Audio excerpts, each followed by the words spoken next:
What a life, eh, freak? 1 minute you're playing 21 and horse on the courts in Harlem, and the next moment you're in the showroom, configuring the gunmetal and graphite exterior of your luxury car and your iPad mini.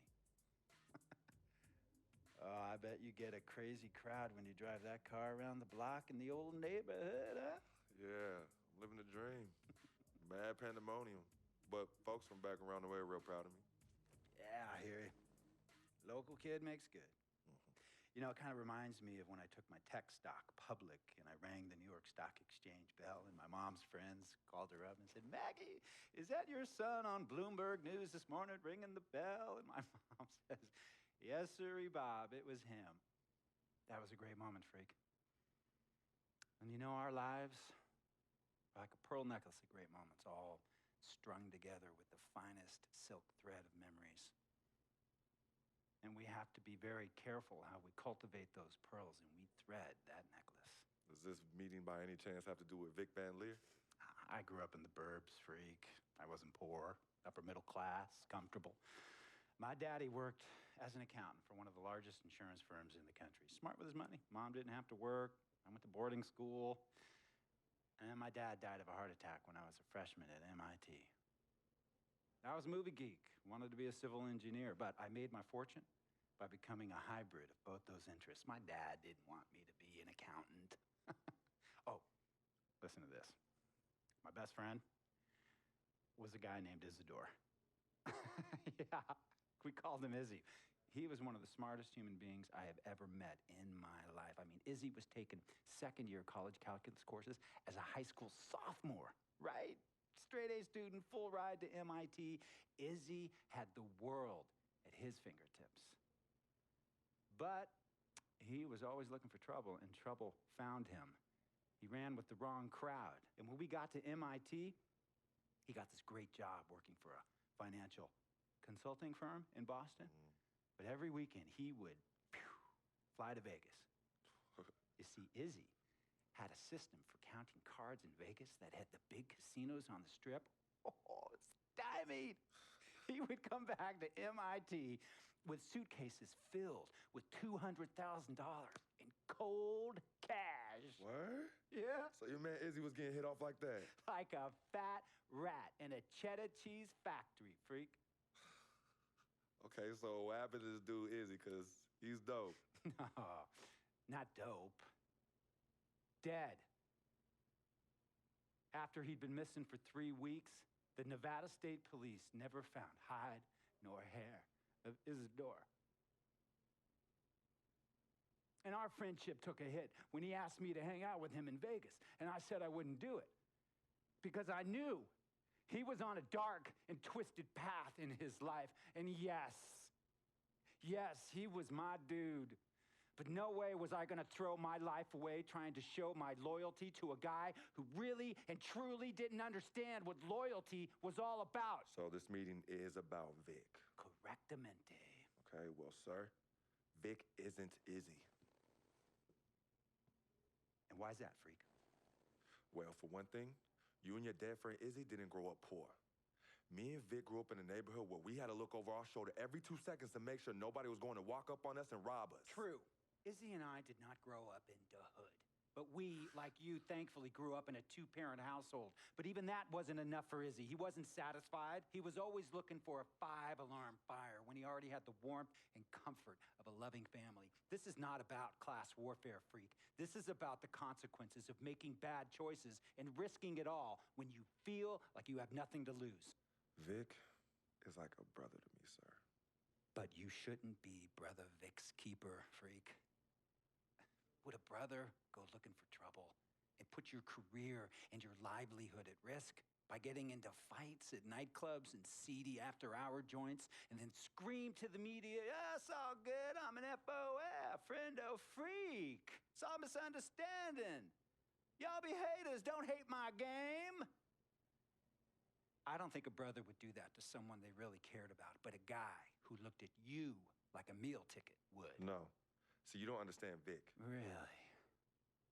I don't understand. No.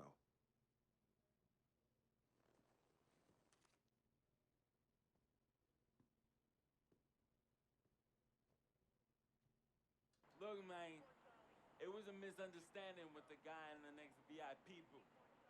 His honey started flirting with me, so naturally I started flirting back. Next thing I know, Captain Cornball's off my grill piece beefing. Next thing he know, he got a two-piece and a biscuit on his left eye. Hey, I don't know who hit him, and it damn sure wasn't me. Hey, Captain Cornball's mad because I'm an FOF, friend of freak. Hey, but check this out though. He needs to train that hottie before he leave the house though. Yo, he's hotties ain't loyal, man. What's there to understand? Are you freaking blind? You know, I just want to know, how much did you pay your lawyers to make all this go away? Almost 100,000. Excuse me, son, I'm sorry, I couldn't hear you. I said I paid almost $100,000. Exactly. And if you keep riding shotgun with Vic, you're gonna go broke. Quick, fast, and in a hurry. Look, Vic is my friend, and I grew up with him. How many times I gotta tell you, sir? Freak, this is not a request. I am not asking you to do this. I am telling you to do this. And the first order of business is that Mr. Vic Van Leer is banned from traveling with you on the road. Vic is banned from the locker room. And Vic is banned from this arena. And if I catch this guy, Vic, in or anywhere near the facilities, Mr. Vic Van Leer will be arrested for trespassing. Are you serious, sir? Brother, I'm as serious as cancer. We all know that can be deadly. You know, when me and Vic were kids, playing summer tournaments at the Dome, we always imagined making it to the pros, right? And after the crowds left, just a street light was on the court, like 11:30, 12 midnight, even 1 in the morning sometimes. We used to practice player introductions, running on the court, giving dap, high-fiving the teammates. Vic, he would act as an announcer. You know, he would introduce me, announce my name on a loudspeaker, and the Jumbotron would flash my image like a little guy dressed in long shorts and a jersey. And now, fresh off his 3-game, 62-point scoring streak, the youngest player to ever do so in NBA history, Frequency Vibrations.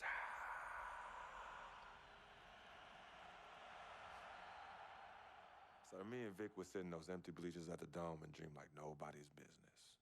And now I'm living a dream. For real. And in so many ways, Vic was part of that. Please, listen to me. I mean, I know this guy's your dude from way back. Look, me and Vic go way back like the front seats of a '67 Cadillac. That's good. We go way back. Did you say front seats? Front seats of a '67 Cadillac. We go way back like the front seats of a '67 Cadillac. Well, do you have any crickets?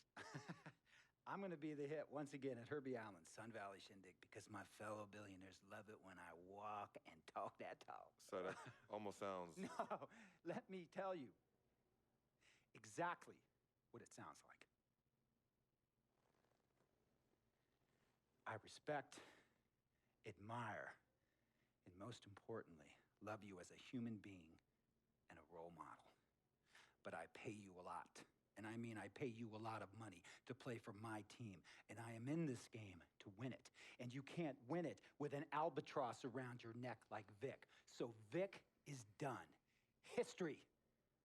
And here's some more lingo that I picked up from a former megastar who used to play for me several seasons ago. Thought I would never release him until I did. And now he's the sixth man on a struggling team in Venice.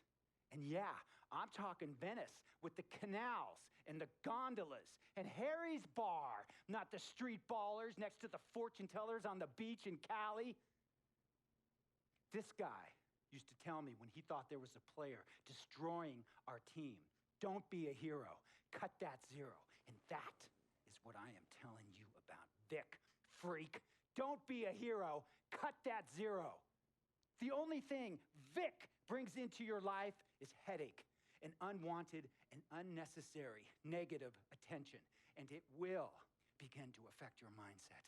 And when it affects your mindset, it's going to affect your play. And when it affects your play, it's going to affect my team. And when it affects my team, it's going to affect my money. And if it affects my money, Google Translate will become your new freaking friend. I want a championship ring, freak, and I want you to help me get that ring.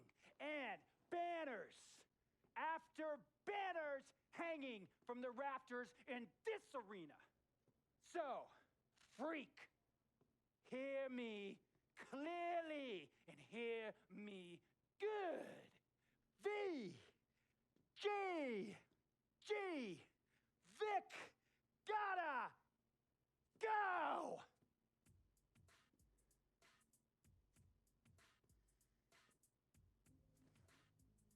Handle your business.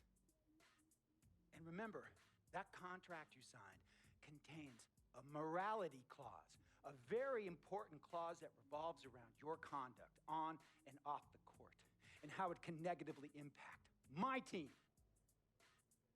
Now, I don't want you to have to learn Italian or Croatian as a second language. And hey, playing pro ball overseas, there's nothing wrong with that. But the arenas are nothing like this, nor will the money be the same. And on top of all of that, this is the US of A, the greatest freaking country in the world. Ask yourself, is Vic worth all that? Think about it. Think long, think wrong.